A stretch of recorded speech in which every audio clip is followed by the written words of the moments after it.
Quando si parla di passione irrazionale, diluvio universale, Centauri, verde pistacchio, bianco bidet, non mollano.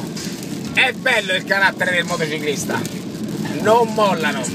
Un attimo di sprazzo, ma fino a un secondo fa era molto importante la pioggia, ne hanno presa tanta e adesso l'acqua gli dà un attimo di tregua, un attimino, e subito riaccelerano, attaccano.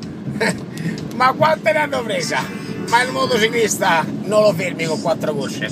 Quando ero ragazzino con il mio Honda NS 125 R2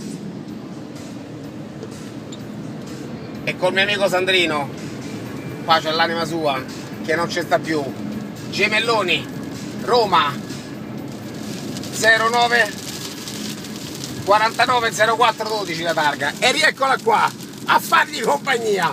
E il carattere del motociclista è quello, non si ferma, eccoli là dietro. Ora chi lo sa, rallentano, riattaccano, certo non si fermano.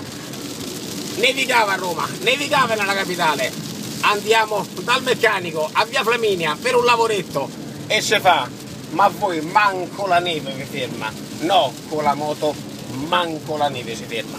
Come a loro, non è certo la pioggia a fermarli. È bello il carattere del motociclista, non molla, non sono quattro gocce, non sono quattro gocce. Eccolo qua, eccolo qua, eccolo qua, è la passione irrazionale. Eccolo qua, con il culo mezzo scoperto, ma che gli frega, è libero come l'aria, sta a bordo uno del bidet, un altro del pistacchio, ma secondo me stanno male. È domenica, stanno a fare quello che gli piace, che piove, che c'è sole o che nevica. Viva la vita, tutta la vita.